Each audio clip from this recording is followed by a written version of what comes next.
Donc bonsoir à toutes et à tous. Bienvenue pour la dernière conférence mensuelle de la SAF pour cette année scolaire 2023 et 2024. Voilà, Jean-Pierre Martin, comme à l'habitude, a préparé cette conférence et je vais vous donner quelques actualités sur la SAF. Voilà, donc on continue toujours à essayer de remplacer Jean-Pierre avec Maria, Jean-Claude Berçu et Laurent là pour assurer l'organisation de ces conférences. Franck Gourdon donc est en ligne dans le Var en train de gérer la chaîne YouTube là qui effectivement fonctionne. Je vais couper le retour son. Mais ça permettra aux personnes effectivement qui sont en ligne, oui c'est le contraire, donc de poser des questions en ligne, en particulier à la fin de la conférence. Voilà, donc toutes ces conférences sont également en ligne si vous n'avez pas bien suivi avant de passer l'interrogation écrite ou un oral, vous pouvez réviser la conférence dernière sur la chaîne YouTube de la Société astronomique de France.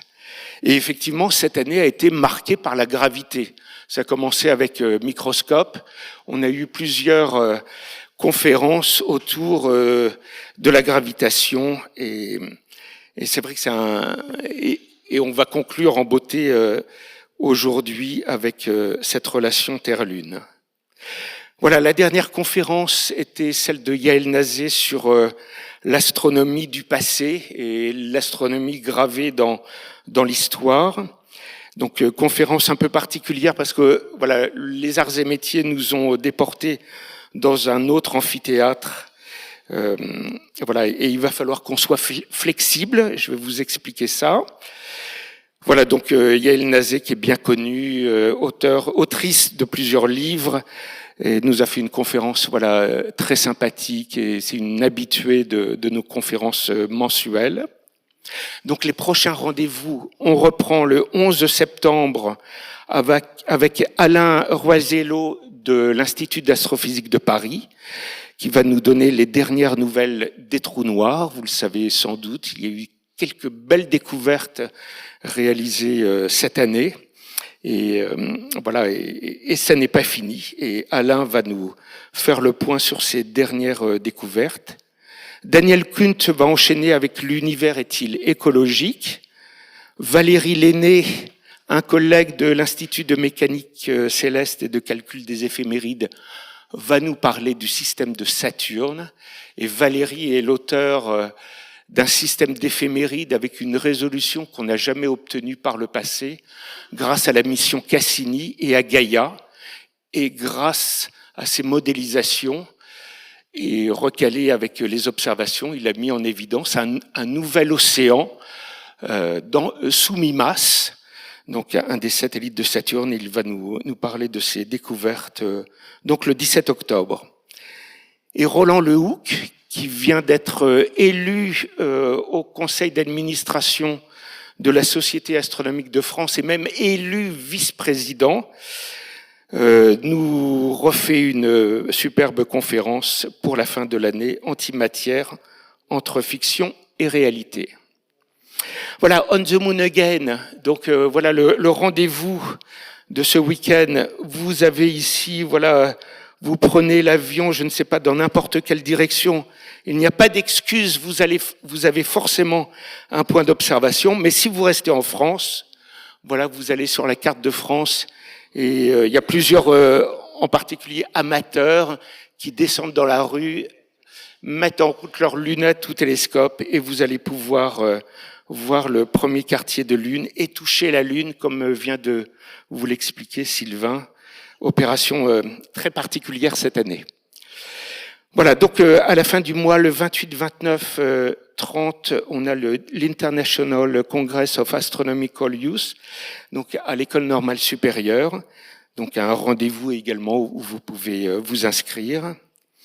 Les cours de la SAF, donc voilà, si vous avez du mal à vous endormir, vous pouvez venir à mes cours. Donc le prochain, c'est le 22 juin, je ferai l'histoire des catalogues, des atlas et des cartes du ciel. Et voilà les rendez-vous pour l'année prochaine où on parlera de trous noirs, de bilan photométrique et de signature du fond de ciel. Voilà, la prochaine fois, donc, on a Alain Roadziello qui viendra nous faire sa conférence. Et ce soir, je laisse Sylvain présenter notre conférencier. Bon, je vais être évidemment très court, hein, mais c'est toujours un plaisir d'inviter Jacques Lascar nous raconter ses travaux. Hein. Pour ceux qui connaissent pas Jacques Lascar, il est directeur de recherche au CNRS, il est astronome à l'Institut de mécanique céleste et du calcul des éphémérides. Hein. Donc c'est une figure, je vais pas trop le flatter, hein, mais c'est une figure quand même très importante de l'astronomie depuis plusieurs décennies, qui a évidemment marqué par tous ces travaux d'études de l'évolution des orbites, des mouvements des planètes dans le système solaire notamment. Il a eu pour ça la médaille d'argent du CNRS et est membre actuel de l'Académie des sciences. Donc voilà, Jacques, il va nous parler aujourd'hui d'une étude très récente, hein, puisqu'il l'a publiée, je crois, il y a un an à peu près, assez récent, hein, sur quelque chose quand même d'assez révolutionnaire, hein, de pouvoir comprendre tout simplement comment a évolué le système Terre-Lune dans le temps. Évidemment, c'est un sujet qui est très important d'un point de vue astronomique, mais aussi dans la compréhension de l'évolution du système Terre-Lune et aussi du système Terre lui-même. Donc voilà, je remercie, et on peut l'applaudir très fort, et merci encore à toi d'avoir accepté cette conférence. Merci. Alors, il faut que je...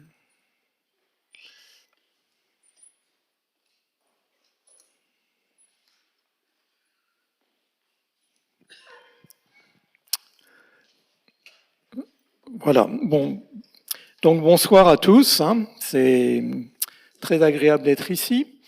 Et effectivement, je vais parler en fait de travaux récents, oui. Je vais parler de travaux récents sur quelque chose de bien connu. Donc on peut se dire vraiment, qu'est-ce qu'on a à apprendre du système Terre-Lune? Et en fait, ces travaux, disons ils ont été faits au cours de la thèse de Mohammad Farhat, hein, qui a fait sa thèse donc sous ma direction. Mais en même temps, il est le résultat d'une décennie de travaux à travers en fait avec deux autres collaborateurs qui sont aussi de mes anciens étudiants en thèse, actuellement dans le laboratoire, hein, qui sont Gwenaël Boué, donc qui a passé sa thèse en 2010, Pierre Auclair Desretour en 2016. Donc vous voyez, c'est tous les 6 ans une thèse. Et donc après 12 ans en gros d'élaboration, de compréhension des modèles de marée, en particulier avec les travaux de Pierre Auclair Desretour, ça aboutit au travail que je vais vous présenter aujourd'hui. Et en fait, le point déclenchant du tout début finalement de ce type d'étude, si je peux le dire, ça a commencé par une petite étude dans mon jardin. Mais avec une petite manip de rien du tout, d'étude de la pression atmosphérique au cours de l'année. Voilà, et après, la thèse de Pierre Auclair Desretour a été de comprendre cette courbe barométrique sur un an. Il a passé 1 an de sa thèse à chercher à la comprendre. Et après, ça a donné lieu à des très beaux modèles de compréhension des marées atmosphériques qui ont été ensuite étendus aux marées océaniques et ensuite utilisés donc, dans le cadre de la thèse de Mohammad Farhat. Donc je vous ai résumé en 30 secondes là un peu la genèse de ces travaux. Donc je vais quand même pas parler que de la genèse des travaux, je vais quand même vous parler de l'évolution du système Terre-Lune. Alors la Lune, vous la connaissez, hein, elle va être mise à l'honneur dans les jours qui viennent, hein, à travers l'initiative de On the Moon Again. Et donc vous savez que première chose, que la Lune a une rotation synchrone avec son orbite, hein, c'est-à-dire que c'est pour ça qu'elle présente toujours la même face à la Terre. C'est pas qu'elle ne tourne pas, mais c'est qu'elle fait une rotation sur elle-même en même temps qu'une rotation orbitale autour de la Terre. Alors on peut se dire, tiens, c'est très bizarre, est-ce que c'est une coïncidence? Parce que si elle tournait un tout petit peu plus vite, on finirait par voir l'autre face. Et ce phénomène, en fait, il est dû aux marées. Il est dû aux marées. Les marées, vous connaissez, hein, des fois c'est marée haute, des fois c'est marée basse. Donc vous savez que, en fait, il y a la vague des marées donc, qui tourne autour de la Terre, mais c'est plutôt la vague, elle reste fixe et c'est la Terre qui tourne. La vague, elle reste fixe plus ou moins dans la direction de la Lune. C'est ça. Elle reste fixe plus ou moins dans la direction de la Lune. C'est la Lune qui attire plus ce coin-là que le centre et qui attire plus le centre que cette partie-là. Donc ça crée deux bourrelets de marée dans chaque direction. Et en fait, ces bourrelets de marée, il est un petit peu décalé. Comme la Terre tourne vite sur elle-même, et en gros, tant que la Terre tourne sur elle-même plus rapidement que dans la direction que la Lune, eh bien, elle entraîne le bourrelet, et ce bourrelet est légèrement décalé. Et cela fait un couple de rappels qui va ralentir la rotation de la Terre et éloigner la Lune. Et ce même phénomène qui actuellement ralentit la rotation de la Terre et éloigne la Lune, il a existé dans le passé de manière encore plus forte avec les marées exercées par la Terre sur la Lune. Et donc il a ralenti la rotation de la Lune jusqu'à ce que la Lune arrive en direction synchrone de la Terre. En fait, il y a ce frottement, cette friction qui existe tant que la Lune n'est pas synchrone avec sa rotation, n'est pas synchrone avec son orbite autour de la Terre. Et le premier à avoir compris ça, c'est George Darwin. George Darwin, donc en 1880, il écrit donc un papier qui fait date, qui est vraiment la référence depuis. C'est pas parce que des travaux sont anciens qu'ils ne sont plus valables. Ça, faut bien vous. C'est pas toujours le dernier travail en date qui est le plus intéressant. Et donc, il avait compris ce mécanisme, et donc il avait dit l'effet de cette force, c'est de faire s'éloigner la Lune de la Terre et de diminuer la vitesse de rotation de la Terre. Donc ça, c'est purement théorique dans les années 1880. Mais en fait, on avait quelques indications du ralentissement de la Terre. Des indications observationnelles. Et ces indications observationnelles, en fait, donc on avait ces indications de la variation de la durée du jour. Et en fait, ça venait de l'analyse des éclipses anciennes. Vous avez donc ces travaux ici surtout de Spencer Jones en 1939, qui a fait une détermination relativement précise de ce ralentissement de la Terre. Alors, comment ça marche avec les éclipses anciennes? Eh bien, vous pouvez vous dire, on connaît le mouvement de la Terre, on connaît le mouvement de la Lune, le mouvement du Soleil, donc on peut en déduire, dans le passé, la trace des éclipses à la surface de la Terre. Et on fait le calcul. Voilà le calcul. On calcule la trace de la centralité pour une éclipse là qui a lieu en 136 avant Jésus-Christ. Et on trouve qu'elle passe ici. Et, manque de peau, on l'a observé à Babylone. Et donc, vous voyez bien qu'on ne peut pas se tromper. Un écrit qui dit « J'ai observé l'éclipse en 136 avant Jésus-Christ à Babylone », il y a peut-être une petite incertitude sur le temps, la date, la mesure précise du temps, à la seconde près, mais on s'en fout. Tout ce qui compte, c'est qu'elle a été observée à Babylone et pas ici. Donc ça donne une mesure très précise du décalage, du changement de rotation de la Terre. Donc ça, c'est fait avec aucun décalage dans le temps. Et maintenant, je vais vous donner le résultat que vous pouvez retrouver sur le site de l'IMCCE. Vous regardez tout simplement cette éclipse de 136 avant Jésus-Christ. Et voilà le calcul. Donc ici, le calcul est fait en tenant compte de ce ralentissement par effet de marée, selon en gros le modèle de Darwin, à partir des observations actuelles qu'on a de l'éloignement de la Lune. Et donc là, vous voyez bien qu'il y a, c'est une observation, elle a beau être très ancienne, elle a beau avoir plus de 2000 ans, c'est une observation d'une extrême précision. Et donc ces observations ont permis de déterminer à quelle vitesse finalement la Lune ralentissait. Alors on a le modèle de Darwin, on a finalement la variation de la rotation de la Terre dans donc là, l'effet de cette dissipation à la date actuelle, mesurée là, sur 2000 ans d'observation, et on peut prendre le modèle et calculer dans le passé l'évolution de l'orbite de la Terre. Si on le fait, voilà ce qu'on obtient.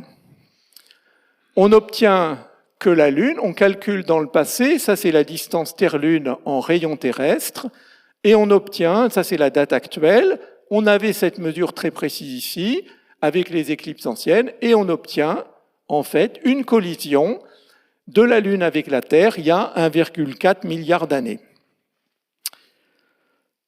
Qu'est-ce qu'on en déduit? On en déduit l'âge de la Lune. On déduit que si la Lune était tout proche de la Terre il y a 1,4 milliard d'années, c'est qu'elle a 1,4 milliard d'années. Et donc, comme cela, il y a eu plusieurs déterminations de l'âge de la Lune, autour de 1,5 milliard en fait, et toutes les déterminations ici de l'âge de la Lune étaient faites comme ça, avec le modèle de Darwin pour retrouver en fait à quel moment la Lune était proche de la Terre. Il y avait zéro problème. Peut-être que ça choque certains, mais là, il y a zéro problème. Alors, jusque, vous voyez, en 1966, 67, zéro problème. Alors, les problèmes vont venir après.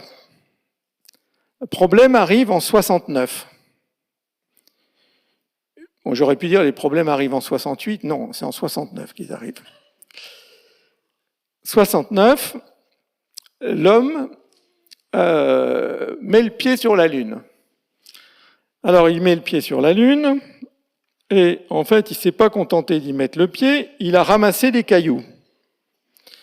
Il ramasse, donc à travers les missions Apollo, on ramasse 380 kilos de cailloux que maintenant Sylvain vous distribue généreusement dans les... Ah, c'est des météorites lunaires. Bon. En tout cas, qu'est-ce que ça a changé? Eh bien, ça a tout changé. Ça a tout changé parce que par l'analyse de ces roches lunaires, on a déterminé l'âge de la Lune et on n'a pas trouvé 1,4 milliard. On a trouvé, et vous voyez que toutes les déterminations sont à peu près d'accord, ça c'est plein de déterminations successives, j'en nomme une là, mais en gros elle n'est pas mieux que les autres, c'est 4 milliards 425 ans. Donc, là on sent qu'il commence à y avoir un problème, parce que 4 milliards 4, c'est pas 1,4 milliard. Et autre chose faite par les missions Apollo ont déposé un réflecteur laser. Donc ce réflecteur laser, il a été déposé par Apollo 11, mais il y a d'autres missions Apollo qui ont déposé d'autres réflecteurs, et il y a les missions russes, les Lunokhod, qui ont aussi déposé deux réflecteurs. Donc on a 5 réflecteurs laser à la surface de la Terre, et ces réflecteurs, ce sont des miroirs qui ont la particularité de renvoyer un rayon dans la direction d'où il vient. Quelle que soit sa direction, il suffit de mettre un coin de cube. Et en fait, c'est oui, ça c'est les Russes qui sont ici. Donc ça fait que depuis 69, on mesure la distance Terre-Lune de manière extrêmement précise à partir de tirs laser depuis la Terre, et en particulier à Grasse, en France. On fait un tir laser sur la Lune, donc avec un télescope, et ce télescope retrouve après une toute petite partie du faisceau émis, une fois qu'il a réfléchi sur la Lune, on chronomètre et on trouve comme ça le temps et donc la distance Terre-Lune au centimètre près. Donc depuis 50 ans, on a des mesures centimétriques de la distance Terre-Lune. Vous voyez, les résidus ici dans les modèles, c'est à peu près 1,7 cm. Donc vous voyez bien, si on a cette précision depuis 50 ans, en fait, on mesure avec une très grande précision l'éloignement de la Lune, qui est de 3,8 cm par an. 3,8 cm par an, en 50 ans, ça fait 2 mètres, donc il n'y a aucune chance qu'on soit trompé.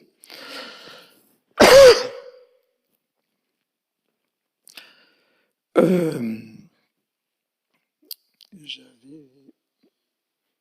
n'y a pas un peu d'eau par ici?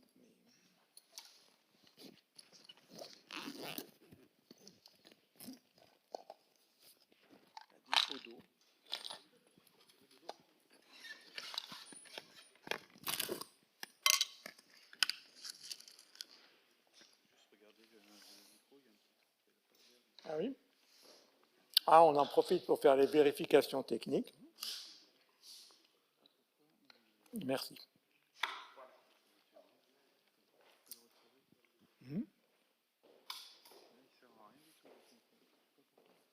Ah ben, il a l'air allumé pourtant.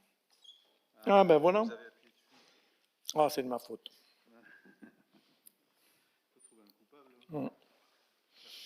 Bon. Donc on a cette mesure très précise et donc on sait, alors là vraiment c'est plus, on le savait déjà avec les éclipses anciennes, mais maintenant ça vient confirmer et surtout donner une mesure extrêmement précise de 3,8 cm par an. Et donc on peut refaire le calcul de tout à l'heure, on refait le calcul de tout à l'heure et voilà ce qu'on trouve. En fait, la courbe de tout à l'heure, elle avait été déjà faite avec cette valeur. Donc là, vous voyez qu'il y a un problème. Il y a un problème parce que la valeur qu'on trouve avec le modèle et la donnée d'origine, qui est la donnée actuelle, qui est maintenant indiscutable, on trouve quelque chose qui a un facteur 3 dans la vue par rapport à ce qu'on connaît. On ne peut plus dire maintenant 1,4 milliard, c'est l'âge de la Lune. Donc, puisque l'âge de la Lune, on la détermine très précisément à 4,4 milliards. Et donc, depuis 50 ans, il y a un problème. Un gros problème. Alors, on peut s'appuyer sur... qu'est-ce qu'on pourrait avoir? Les éclipses, c'était bien, mais il faudrait des choses plus anciennes comme données. Donc, il faudrait trouver quelle était la durée du jour il y a 100 millions d'années. Quelle était la durée du jour il y a 1 milliard d'années? Alors, les dinosaures n'ont pas beaucoup laissé d'écrits de leur observation astronomique, donc on peut utiliser, et il y a plein d'indicateurs, des indicateurs biologiques, des coquillages qui poussent, qui grossissent en fonction des marées, en fonction donc des croissances qui dépendent du cycle de la Lune. On va essayer comme ça de retrouver la durée du jour ou la durée du mois lunaire. La durée du mois lunaire, ça donne la distance Terre-Lune. Bon, en gros, ces données, ici, vous voyez, sur 650 millions d'années, alors c'est fait à l'envers, je ne sais pas pourquoi ils ont fait cette... Moi, j'avoue qu'elle est de 25 à 21 vers le haut, ça me trouble toujours, mais... En fait, elle montre en gros une diminution de la durée du jour quand on va dans le passé, mais on ne peut pas dire qu'elle soit extrêmement fiable. On commentera plus tard. Mais quand même, on a ces données. Alors, on peut essayer de passer par ces données, ça a été fait. On va se dire, on va essayer de prendre le modèle de Darwin, et puis de ne pas prendre la valeur actuelle de la dissipation, mais prendre une valeur plus faible pour faire coller aux données. Donc voilà des essais qui ont été faits. Donc vous voyez, ça c'est un papier de, je ne sais plus quand, 2000. Alors on prend la valeur actuelle, on essaie de faire passer par cette donnée-là, on arrive à 2 milliards d'années, mais on ne passe pas par les autres données. On essaye de passer par cette donnée-là, on est complètement dans les choux, on est à 20 milliards d'années. On passe par cette donnée-là, on arrive à 3 milliards d'années, mais on ne passe ni par celle-là, ni par celle-là. Donc, c'est assez confus. Et en fait, je dois dire que, il n'y a pas longtemps, en 2020, j'avais fait une compilation de ces données disponibles. Voilà, ces données, c'est les mêmes données que tout à l'heure, plus ou moins. Et puis, il y a des données plus récentes ici, plus anciennes, à 2 milliards d'années, que je commenterai tout à l'heure.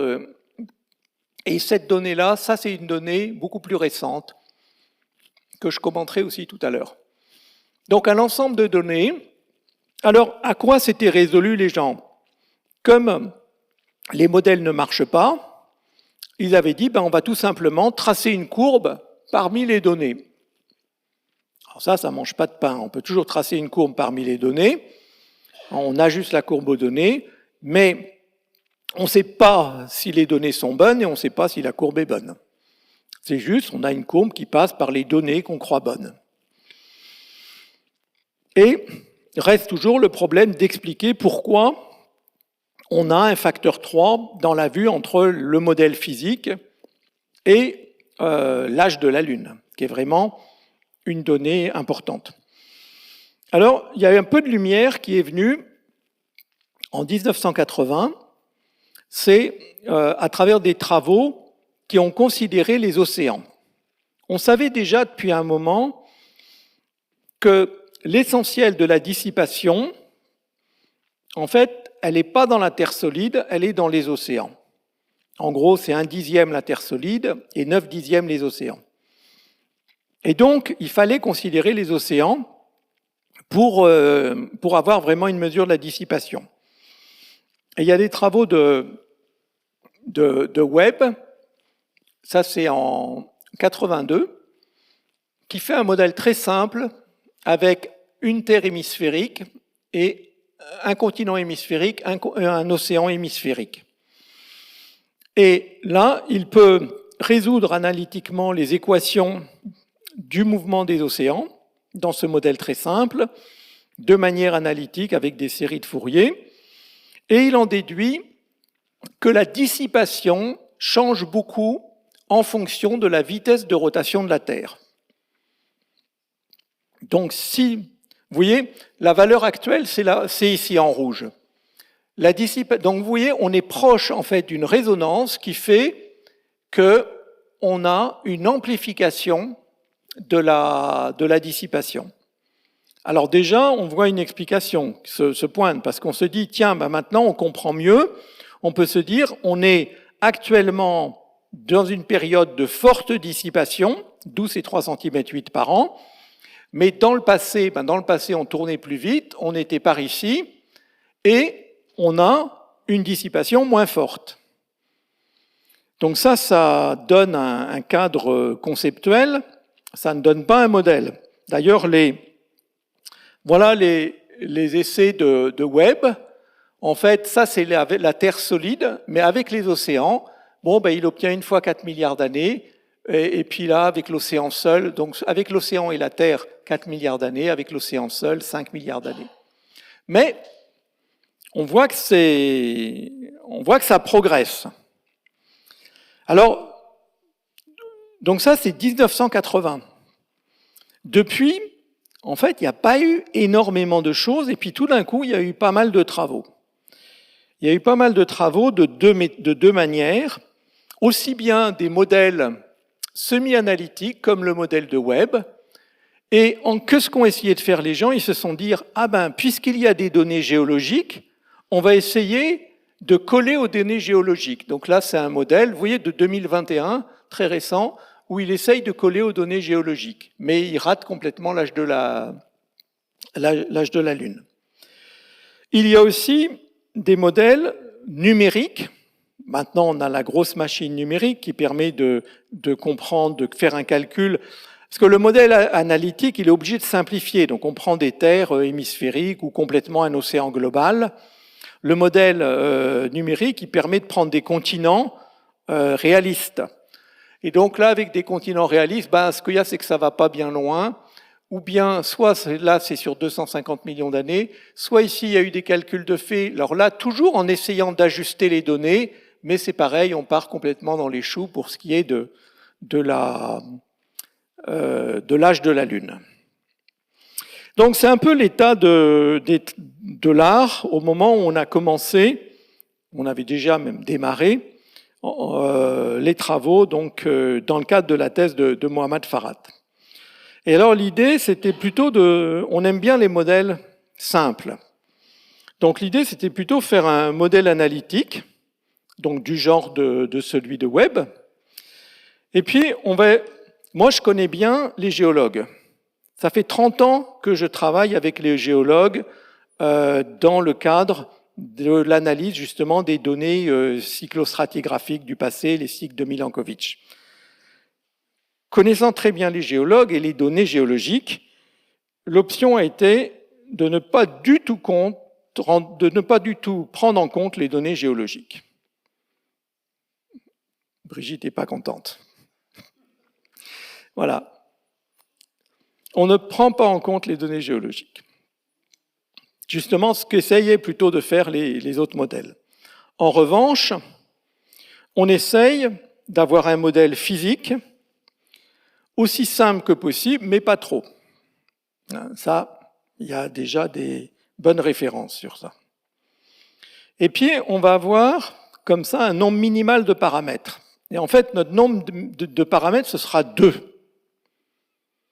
Et justement, si on arrive à avoir un modèle avec 2 paramètres, on peut se dire, ah oui, mais on a deux quantités qui sont extrêmement bien connues.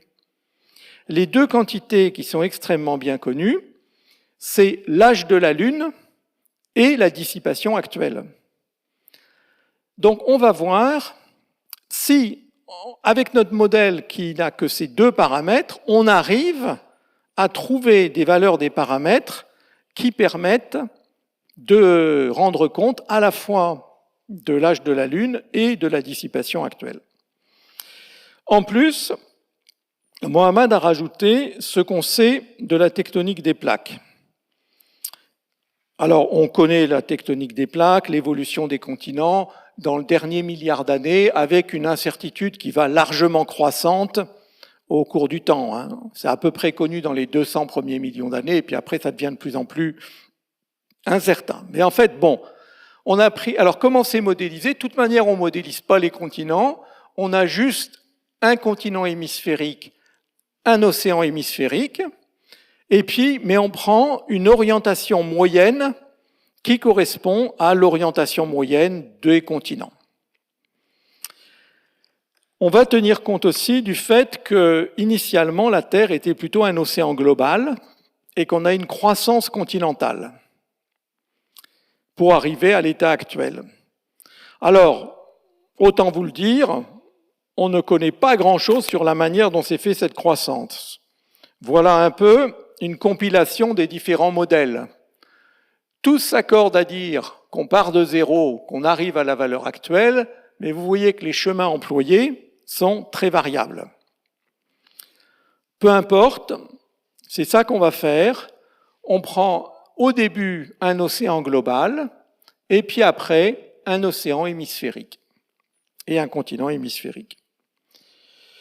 Donc l'océan global, en fait, on a les 2 paramètres, c'est tout simplement la profondeur de l'océan, premier paramètre, et puis l'autre paramètre, ça va être un paramètre qui traduit la dissipation au fond des océans. Ça se traduit par un seul coefficient, la sigma R, qui est la fréquence de Rayleigh.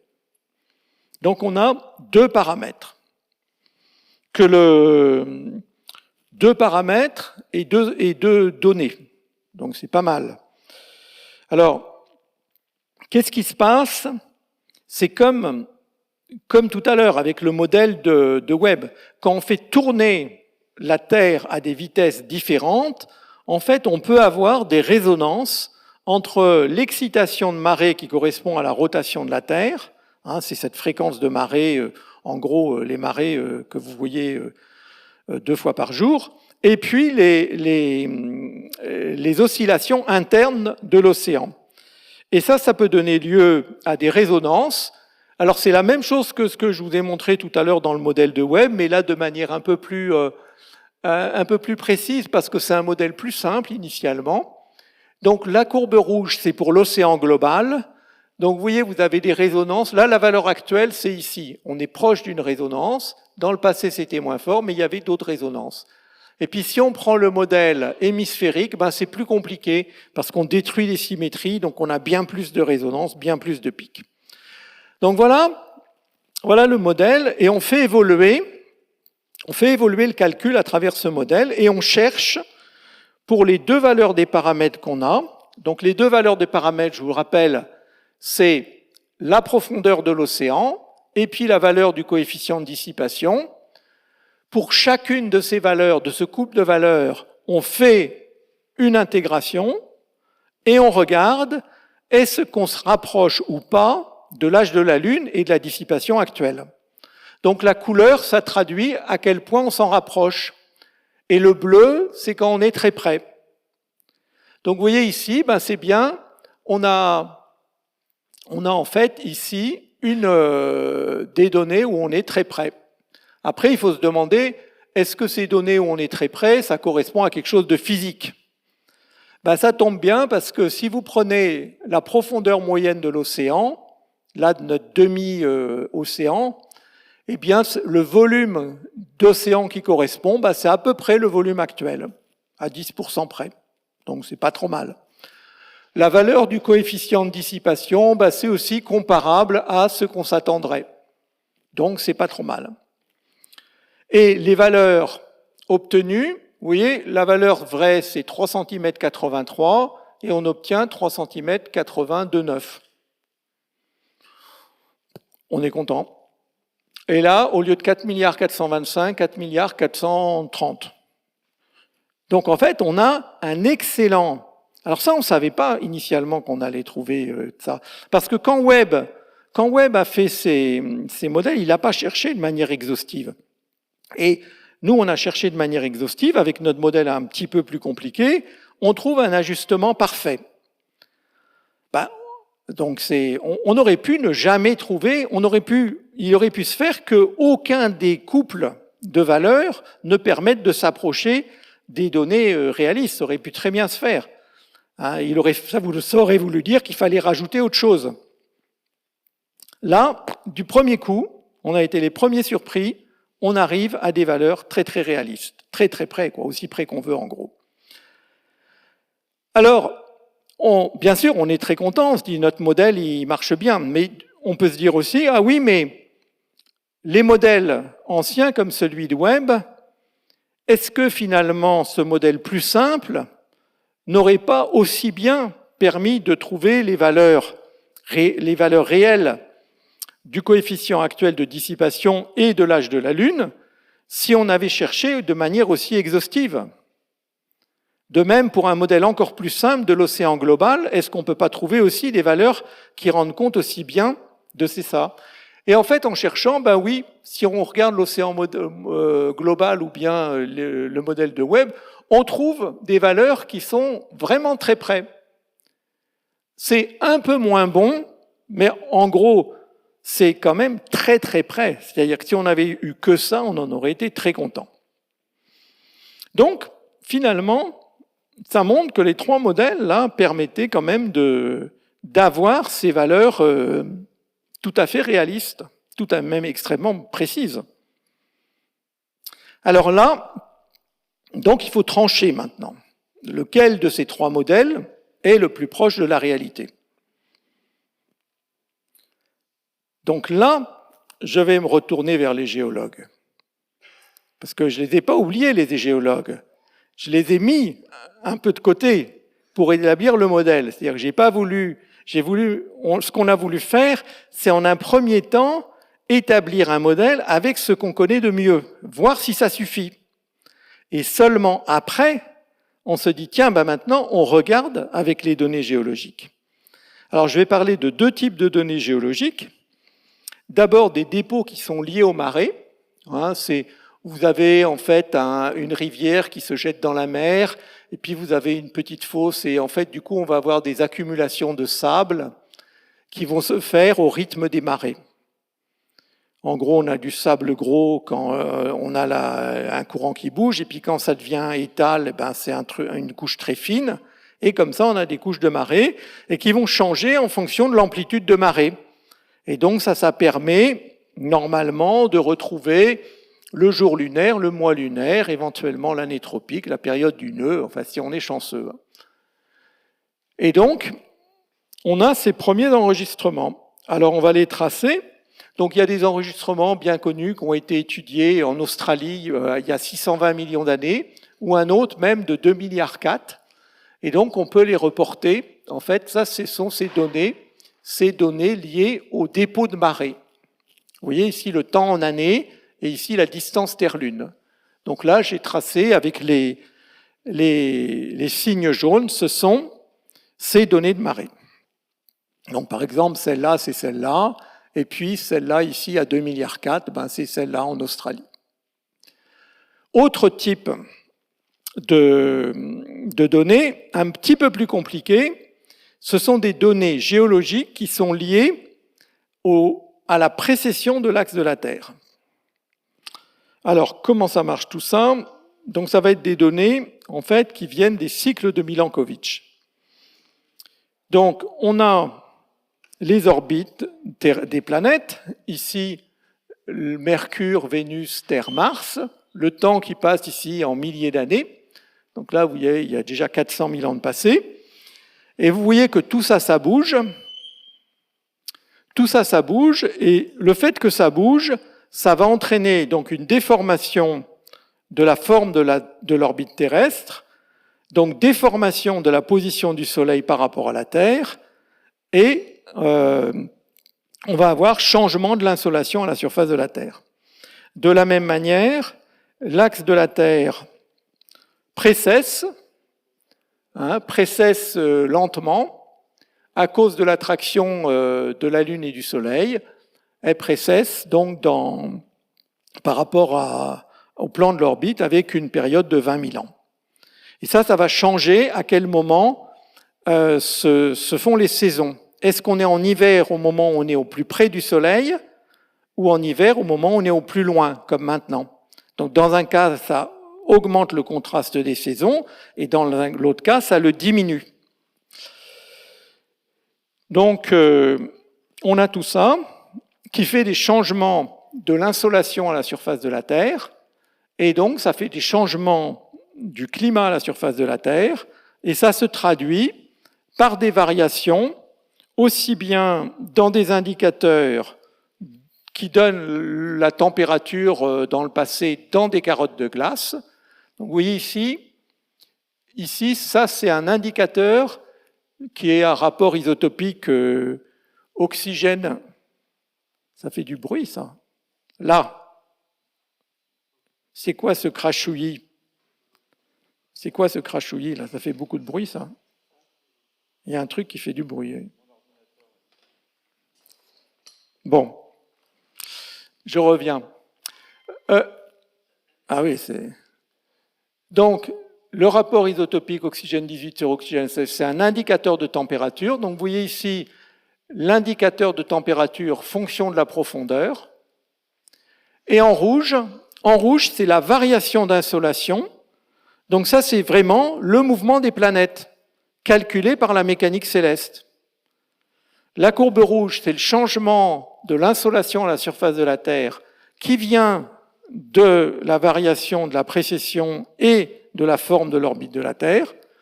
Et l'autre, c'est l'indicateur de température retrouvée dans les glaces et fonction de la profondeur. Et vous voyez que ça correspond très bien, donc on peut très bien faire correspondre les maximums avec les maximums, et on retrouve comme ça une échelle de temps pour notre carotte de glace. Donc ça peut se faire sur 1 million d'années, parce que les carottes de glace, ça va jusqu'à à peu près 1 million d'années. Mais on peut aller beaucoup plus loin avec des données sédimentaires. Donc ça, c'est un forage sédimentaire dans l'océan. C'est des forages assez impressionnants, parce qu'en fait, c'est des forages en eau profonde. Donc le bateau va à un endroit où il y a à peu près 3 km de profondeur. Il envoie 3 km de tuyaux, et puis après 1 km de plus pour forer sur 1 km. Ça fait beaucoup de tuyaux. Donc, et en fait, on récupère des carottes comme ça, avec un sédiment. Vous voyez, la couleur change un peu. Quand on les met bout à bout, ça donne quelque chose comme ça, comme ce qui est ici. Et donc, cette couleur de sédiment, elle a varié en fonction de la température, parce que ça a changé le climat, parce que ça a changé l'activité biologique et la nature des sédiments. Et vous voyez ici la correspondance qui est très bonne entre les maximums ici ou les minimums d'insolation et puis les zones sombres avec moins d'activité biologique. Donc, comme ça, ce que vous comprenez, c'est que finalement, la trace et la période ici, c'est la période de précession de l'axe de la Terre. L'enveloppe de la période, c'est la variation de l'excentricité. Donc, si vous prenez maintenant un forage ancien, vous allez pouvoir, avec beaucoup de travail, vous allez pouvoir retrouver une échelle de temps grâce en fait au mouvement orbital qui a certaines composantes qui permettent d'établir des échelles de temps, et vous allez retrouver la vitesse de précession. Et la vitesse de précession de l'axe de la Terre,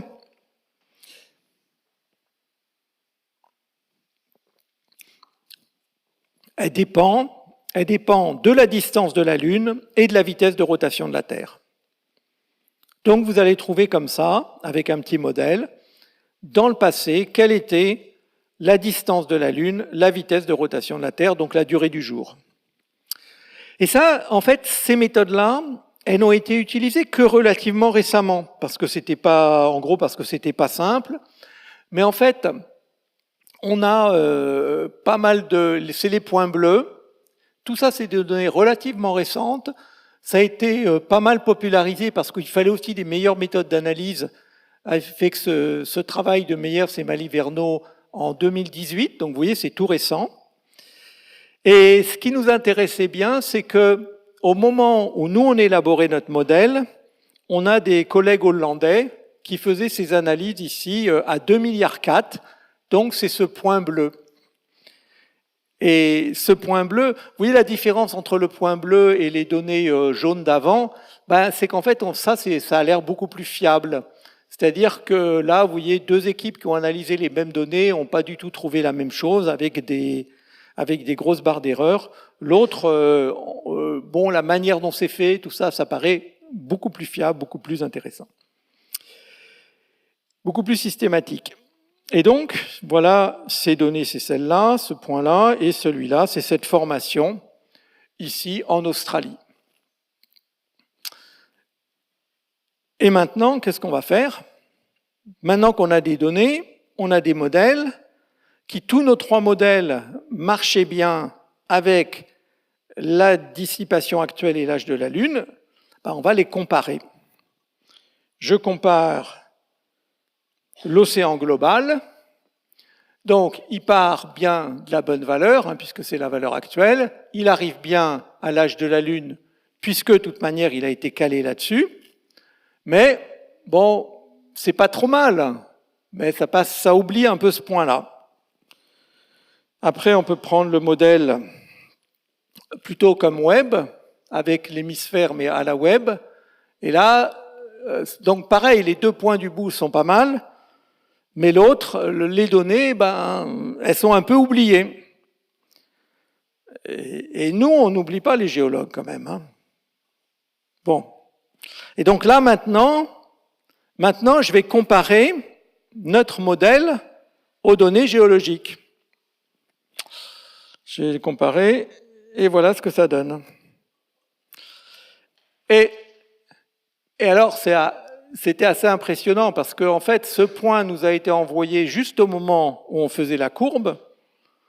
Et quand on l'a posé, il était pile sur la courbe. Donc, on était assez bluffé quand même. Et en plus, vous voyez la différence par rapport aux autres modèles, c'est que là, on a des marches. Et puis hop, on a un plateau, une accélération, un plateau, une accélération, un plateau, une accélération, comme ça. Alors, ces accélérations, elles viennent des résonances. Ce sont ces résonances océaniques où, à certains moments, on a résonance entre la vitesse de rotation et puis les oscillations internes de l'océan. Et quand on a une résonance, ça veut dire qu'on a un pic dans la dissipation. Et si on a un pic dans la dissipation, eh bien, la Lune s'éloigne plus vite. Ça fait toujours beaucoup de bruit.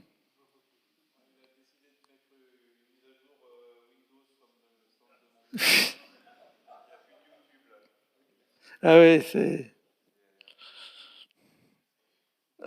c'est beau Windows, hein. C'est super Windows. C'est vrai, Donc voilà. Donc ça, Donc en fait, en gros, on a été les premiers surpris de voir que ça marchait si bien, presque sans finalement, avec le modèle qu'on compte. On pensait que ce modèle, c'était un premier essai qu'il allait falloir améliorer après. C'est d'ailleurs le cas, hein. Actuellement, on est en train d'essayer de l'améliorer, mais on est en train d'essayer de l'améliorer, mais on va essayer de pas trop l'améliorer quand même, parce que là, ça marche trop bien, quoi. Et vous voyez, alors on peut regarder aussi la durée du jour. Ça, c'est la durée du jour. Donc, comment elle a évolué? En fait, ça, c'est le temps en milliards d'années. Le jour était plus court dans le passé. Il y a 1 milliard d'années, le jour était de 19 heures. Donc, en gros, il valait mieux pas vivre il y a 1 milliard d'années, hein, parce que déjà qu'on a du mal à faire tout en 24 heures, en 19 heures, ce serait beaucoup moins drôle. Et on a... alors, depuis ça, c'était en 2022, donc vous voyez, c'est il n'y a pas longtemps. Ça, c'est les données... Là, il y a toutes les données qui étaient disponibles... quand le papier a été publié, c'était en décembre 2022 ou en septembre. Depuis, on a d'autres données. Et vous voyez que les données nouvelles, je ne les ai pas toutes là parce qu'il y en a qui sont en cours de publication. On en aura bientôt d'autres. Quand je parlerai à Florence, je pourrai vous montrer tout un tas d'autres données. Et puis tout un tas de controverses qui sont venues. Mais là, voilà, les données nouvelles, vous voyez, elles ont le bon goût. En fait, ce qui est intéressant aussi, c'est que depuis qu'on a publié ce papier, il y a ça a vraiment soulevé beaucoup d'intérêt de la part des géologues, et on est passé en très peu de temps. En fait, là, il y a un papier en cours qui va publier 34 données. Donc, vous voyez, on avait à peine 10 données, et puis en fait, ça va aller très vite, parce que finalement, pour la première fois, on leur montre un modèle cohérent qui donne cette évolution du système Terre-Lune. Donc eux, le challenge, c'est d'arriver à voir si les données géologiques, ça vient les conforter en un certain sens. Par exemple, ici, la méthode, ce point-là, le fait qu'il se tombe pile sur la courbe, ça dit un peu en même temps que la méthode utilisée, elle semble avoir du sens pour analyser ces données sédimentaires. Elle vient dire que le signal qui est dedans, c'est bien du signal astronomique. Donc tout ça, ça se consolide énormément et ça fait qu'actuellement, c'est en train d'avancer à grands pas pour obtenir d'autres points sur ces courbes. Et c'est là-dessus que je vais finir. Voilà, avec une vision de la Lune il y a 3 milliards d'années.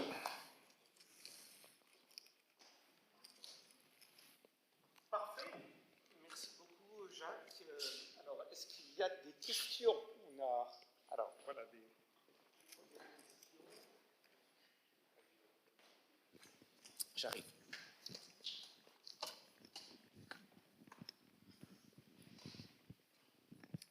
Merci beaucoup pour la présentation super intéressante. S'il vous plaît, j'avais une petite question. Dans le futur, qu'est-ce qu'on attend de la Lune par rapport à la Terre? Si elle continue à s'éloigner, C'est quoi le destin de la Lune et de la rotation de la Terre? Ben ça, première question, première slide suivante. Ça, c'est quelque chose que j'ai fait il y a 30 ans. C'est toujours vrai. La Lune, la Terre, actuellement, elle oscille.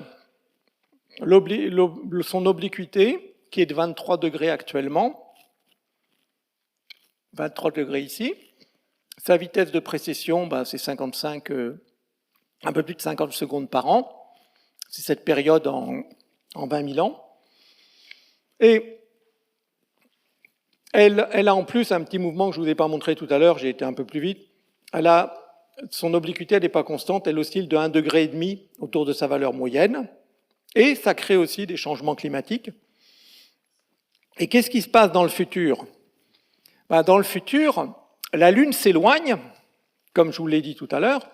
Si elle s'éloigne, elle va, en gros, moins tirer sur le bourrelet équatorial, et donc la vitesse de précession va ralentir. Je ne vous ai pas montré l'évolution de la vitesse de précession, mais en gros, dans le passé, elle était plus rapide, et plus on s'éloigne, plus elle ralentit. Donc la fréquence de précession diminue. Et qu'est-ce que c'est qu'ici? Ici, ce sont des résonances, non pas océaniques, mais des résonances entre le mouvement de précession de l'axe de la Terre et les mouvements orbitaux, les mouvements de précession de l'orbite. Et en fait, dans ces mouvements, il y a des composantes qui sont dues à toutes les planètes, et en particulièrement à Jupiter-Saturne. Et quand on entre en résonance, eh bien, alors vous voyez ici, si vous regardez sur cette ligne-là, ça c'est la position actuelle de la Lune, de la Terre. L'axe de la Terre oscille autour de 23 degrés et d'1,5 degré. Si je prends l'axe et que je le bascule un petit peu plus, quand j'arrive à 60 degrés, eh bien, je tombe dans cette zone chaotique et à ce moment-là, je fais n'importe quoi entre 60 et 90 degrés. Mais si je laisse la Lune s'éloigner, la Lune s'éloigne, donc le temps passe, la vitesse de précession diminue et je descends dans cette figure. Les oscillations d'obliquité augmentent un peu, mais surtout quand j'arrive ici, pareil, en résonance avec cette vitesse, ces composantes qui sont dues à Jupiter et Saturne, à ce moment-là, l'axe de la Terre fait n'importe quoi entre 0 et 90 degrés. Donc, ce n'est pas le futur de la Lune, c'est le futur de la Terre quand la Lune s'éloigne. La Lune, elle continue tranquillement, elle ne va pas très vite. Le Soleil sera fini avant que la Lune, je crois qu'elle s'éloigne de 20% par rapport à la vitesse, à la position actuelle. Parce que plus elle s'éloigne, moins l'éloignement est rapide. Donc voilà en tout cas l'évolution de l'axe de la Terre quand la Lune s'éloigne. Autre question? Oui. Alors.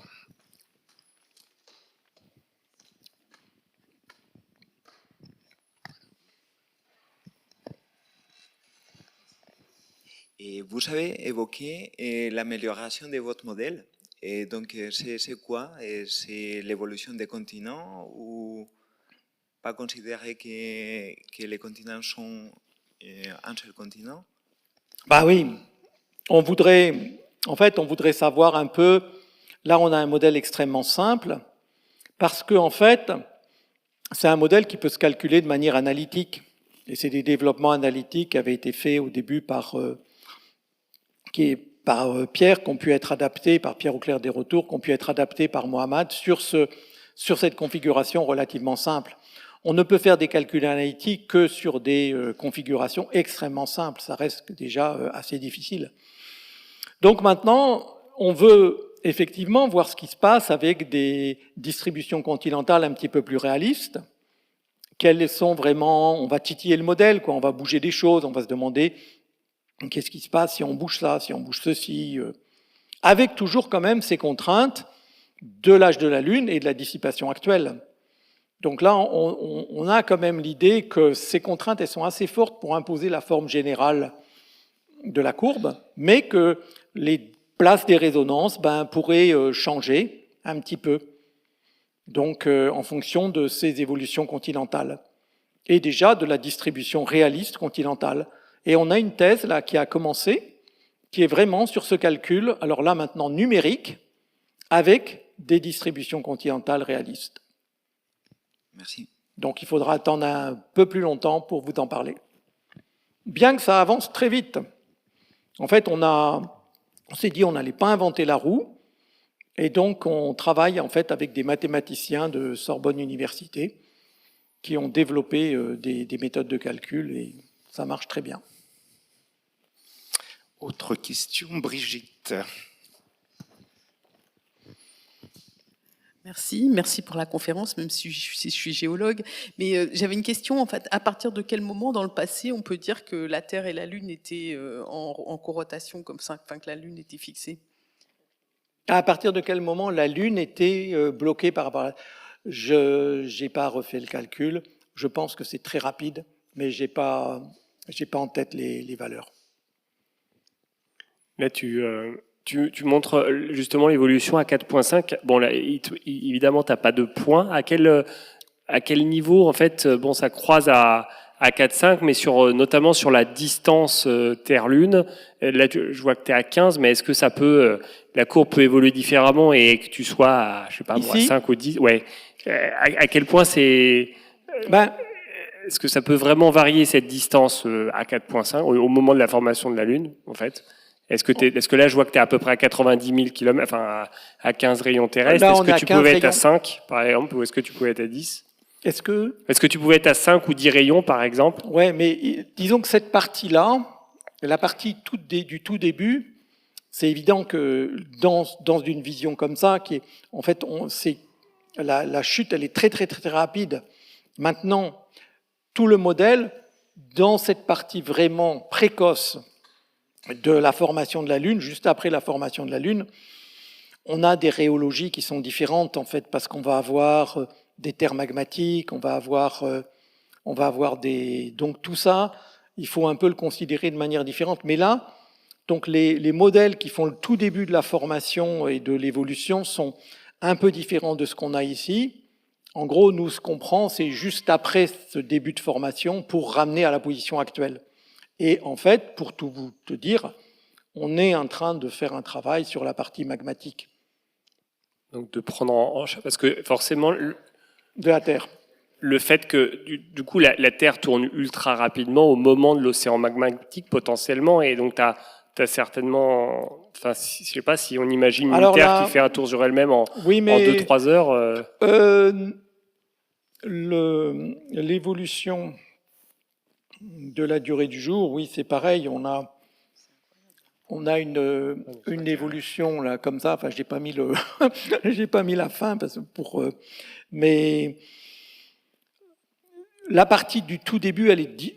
Tu vois, quand c'est formé, on a éjection à une certaine distance déjà. Donc on n'a pas. Après, on redémarre de là pour partir par effet de marée. On pourrait imaginer quand même une planète Terre quand même qui tourne très rapidement au début avec un océan magmatique qui est influencé par cette superrotation. C'est des choses qu'on va essayer de préciser, oui. Très bien, oui. Merci pour votre conférence. Donc, si je comprends bien, la fonction de stabilité de l'obliquité de la Lune actuellement, qui est phénoménale et importante, va disparaître avec le temps, en fin de compte. L'obliquité de la Terre. De la Terre, pardon, oui. Oui, ça c'est... Mais ça, j'ai montré ça il y a 30 ans, oui. Et c'est pas parce que ça a été montré il y a 30 ans que c'est plus vrai. Donc, à un moment donné, il n'y aura plus de stabilité, en fin de compte. Là, il n'y a pas moyen. Si vous descendez dans cette figure, vous êtes obligé de tomber dans cette marmite chaude. Et quand vous êtes ici, vous vous baladez de là à là. Donc, il y aura un moment, c'est comme si la Lune n'existait pas, en fin de compte. Ça, oui, disons que si vous enlevez directement la Lune, vous allez tomber par ici, en 20, donc vous allez faire ça. Mais si vous la laissez tranquillement partir, c'est encore plus méchant, parce que vous allez vraiment vous balader comme ça. Alors, ce qui est incertain, c'est cette échelle de temps.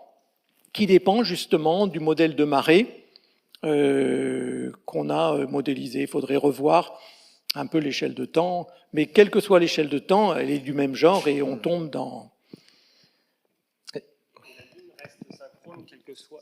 La Lune reste synchrone, même si tu es dans la zone chaotique après? Oui, ça c'est pas lié à ça, c'est le problème. Ouais. On oublie la Lune, on parle plus que du spin, que de l'axe de la Terre. Et l'axe de la Lune, pareil, lui par contre, il bouge. Il reste bloqué avec la Terre, il n'y a pas de... Lui, la Lune n'est pas bloquée la Lune n'est pas bloquée avec l'équateur de la Terre. La Lune est loin, donc elle est plutôt dans le plan de l'écliptique. Elle est à 5 degrés du plan de l'écliptique. Donc la Terre, elle peut se balader, ça ne fait pas bouger la Lune. Elle peut basculer, elle n'entraîne pas la Lune. Si la Lune était beaucoup plus près, comme certains satellites, à ce moment-là, quand tu as basculement, tu entraînes les satellites. Mais si tu es loin, tu n'as pas ce couplage. Est-ce qu'on est sensible au changement de l'époque où la Lune a changé de phase et passé d'un état magmatique ou une partie magmatique jusqu'à sa solidification complète qu'on a aujourd'hui? Ça, c'est vraiment donc ça, encore une fois, ça se passe dans les tout premiers temps. Hein. C'est ce qui se passe dans le tout début. Oui, elle refroidit très vite, c'est ça. Length of Day, ici. C'est ce qui se passe dans le tout début ici. Hein, la Lune magmatique, la Terre magmatique, c'est dans le tout début qui est sous la figure, quoi, en gros. Hein. Ou bien par jusqu'ici. Parce que ça, là, vous voyez, ça va très vite, en fait. C'est quasiment vertical. Donc ça, c'est la partie qui n'est pas décrite là, mais qu'on est en train d'étudier. Très bien. Autre question?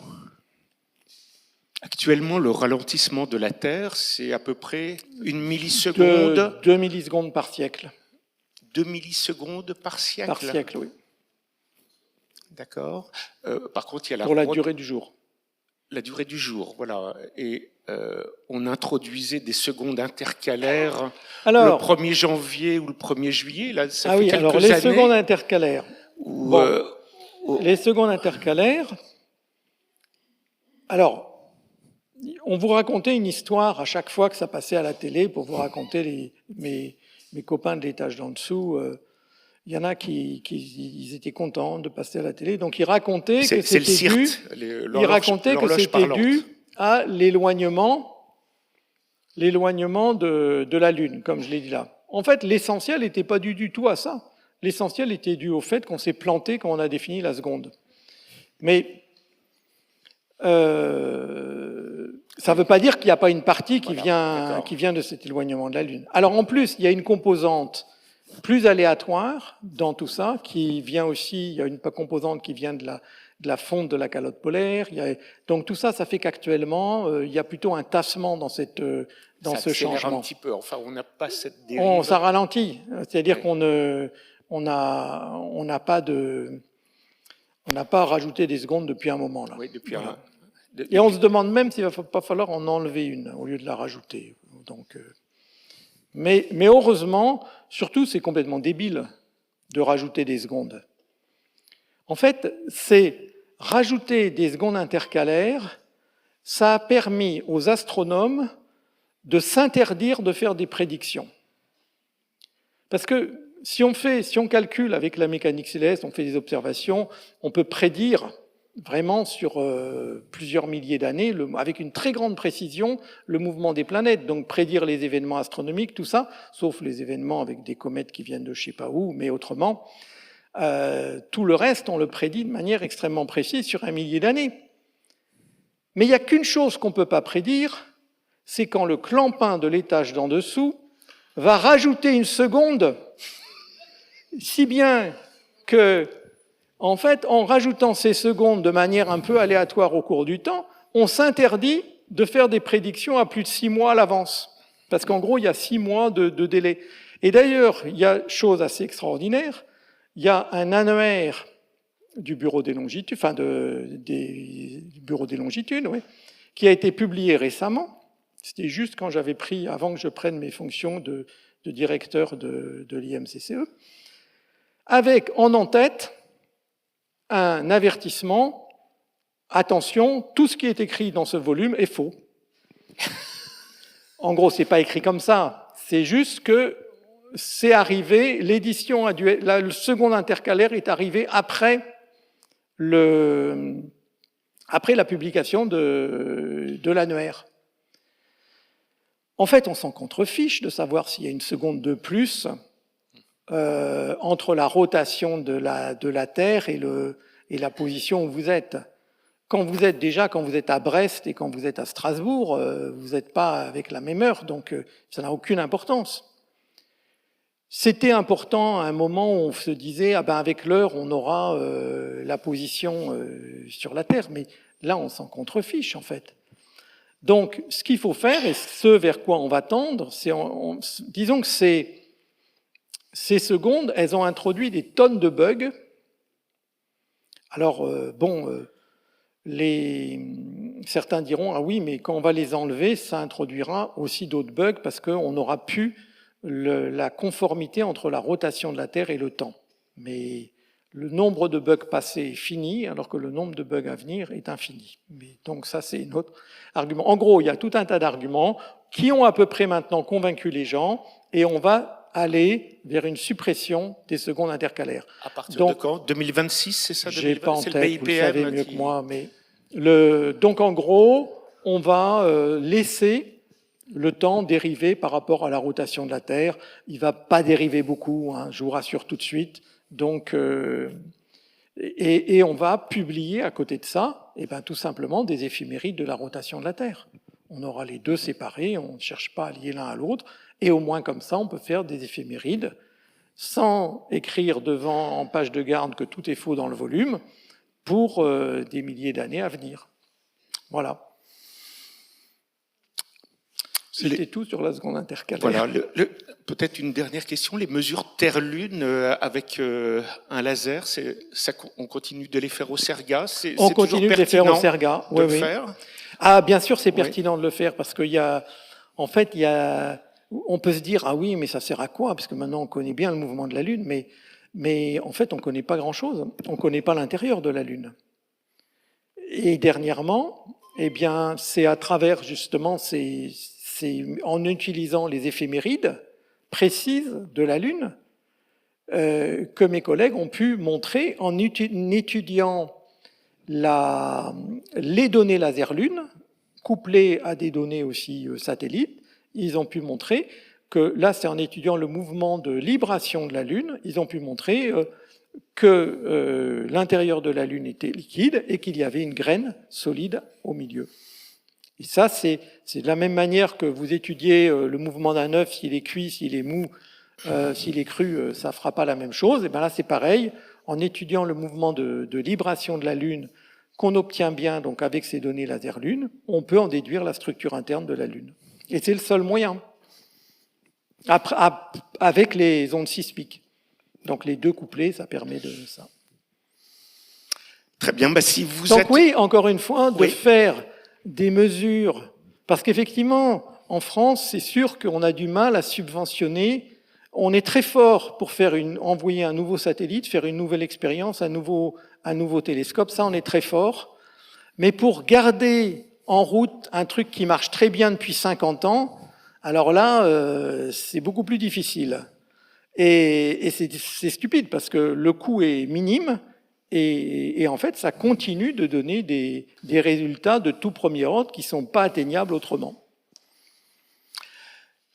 Alors, si vous êtes dans le midi de la France, début juillet, il y a la nuit des coupoles ouvertes au Serga, et vous pourrez voir l'expérience du laser Lune. Alors, encore une question. Et il n'y a pas beaucoup d'endroits dans le monde où il y a des tirs laser. Il y a en France, et puis il y a 2 autres endroits en fait dans le monde. Oui, bonsoir. Je veux savoir si avec l'éloignement de la distance Terre-Lune et le ralentissement de la rotation de la Terre, à un moment donné, depuis la Lune, il y aura une face cachée de la Terre ou pas, et à quelle date? Ben oui, mais ça va prendre trop de temps pour que vous puissiez le voir ou que quiconque puisse le voir. Oui, j'imagine. Et parce que ça prendra beaucoup plus de temps, beaucoup plus que les 5 milliards d'années qu'il faut pour le Soleil pour finir sa vie. Donc J'ai plus en tête l'ordre de... J'avais calculé à un moment, mais j'avais calculé pour... J'avoue, j'ai plus les données en tête, mais c'est du genre 10 puissance... c'est pas des millions d'années, mais c'est 10 puissance 9 millions d'années ou quelque chose comme ça. Bon, honnêtement, je mets pas ma tête à couper, ni même un cheveu à couper sur le chiffre que je vous donne, mais c'est beaucoup. Voilà. Merci. Très bien. S'il n'y a plus de questions, je vous propose d'applaudir Jacques Lascar.